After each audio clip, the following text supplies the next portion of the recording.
For centuries, war was seen as a tragic necessity, a destructive force driven by faith, dynasty, or defense. Yet, in early modern Europe, something fundamental shifted. War slowly transformed from a disastrous cost into a profitable enterprise. How did the battlefield become a marketplace? And how did the mechanics of finance, not just the strategies of generals, begin to dictate the fate of nations? This is not a story of glorious victories, but of the quiet, revolutionary changes that turned organized violence into a system of investment, debt, and return.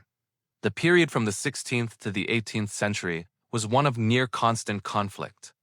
The medieval system of feudal levies, where knights served their king for a limited time, was obsolete. The New Age demanded standing armies, complex fortifications, and expensive gunpowder weapons. For monarchs and states, the stakes were existential. Winning a war meant survival, territorial expansion, and control over lucrative trade routes. Losing meant potential collapse. The primary constraint was not manpower, but money. A king could have a legitimate claim to a throne, but without the funds to pay, feed, and arm an army, that claim was worthless. This intense, relentless pressure for cash created a market for solutions, and in that market, a new kind of power emerged. The core of this transformation was the military revolution. This wasn't just about new tactics, but about a new scale of warfare. Armies swelled from tens of thousands to hundreds of thousands. Sieges required advanced artillery and engineering, and navies needed fleets of specialized warships. All this cost staggering sums of money.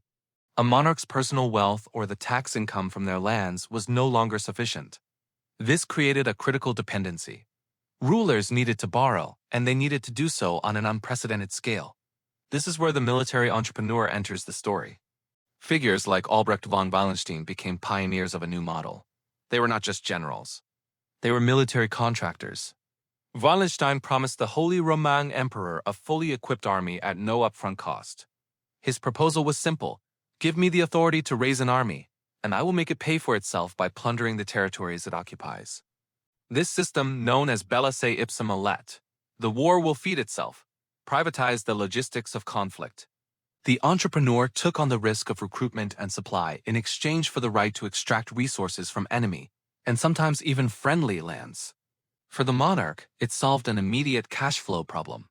For the contractor, it was a high-risk, high-reward business venture where the spoils of war were the return on investment. This model, however, was brutal and unsustainable. It led to the immense devastation of the 30 Years' War, where armies stripped regions bare. A more sophisticated and stable system was needed. The answer came from the intersection of state power and private finance. States like the Dutch Republic and later England developed a different approach. Instead of relying on individual warlords, they turned to their own merchant classes and nascent financial markets. They created systems of public debt. Here, the state didn't just borrow from a few wealthy bankers. It borrowed from its own society.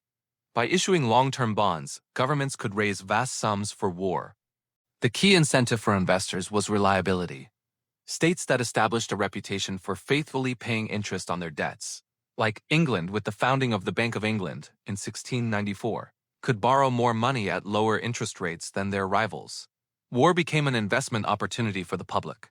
A citizen could buy a government bond, funding a war effort, and receive a steady, predictable income stream in return. This financial revolution inextricably linked national interest with the financial interests of the wealthy. The state's ability to wage war now depended directly on its creditworthiness. This created a powerful feedback loop. Military success protected trade and colonies, which generated more wealth, which improved the state's credit, allowing it to borrow more to fund further military ventures. But a hidden factor often overlooked in this story is the development of bureaucracy and information. To manage these new complex armies and financial systems, states needed a robust administrative apparatus. They had to create departments for taxation, supply, and debt management. Accurate record-keeping, standardized accounting, and reliable data became weapons of war. A state that could efficiently collect taxes and manage its national debt had a decisive structural advantage over one that could not. France, for example, despite being richer and more populous than England, often struggled to mobilize its resources effectively due to a less efficient and more corrupt financial system. The ability to manage information and finances became as critical as battlefield tactics. The winner was often not the state with the biggest army, but the one with the most effective bureaucracy and the deepest credit. This historical pattern, where finance and logistics enable and shape conflict, remains profoundly relevant. Modern defense industries operate on a similar logic of contracts, supply chains, and long-term financial planning.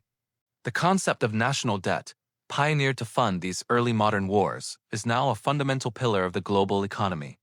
Governments still issue bonds to fund everything from infrastructure to social programs, relying on the same principle of public credit established centuries ago. The symbiotic relationship between state power, military capability, and financial markets continues to define geopolitics. The decision-making of leaders is still constrained and influenced not just by ideology, but by bond markets, credit ratings, and the immense logistical enterprise required to project power. In the end, the transformation of war in early modern Europe was not simply about greed. It was a systemic evolution driven by necessity. The escalating costs of conflict forced states to innovate. They outsourced, they borrowed, they created complex financial instruments and bureaucratic systems. In doing so, they forged a permanent link between the state's treasury and its capacity for violence.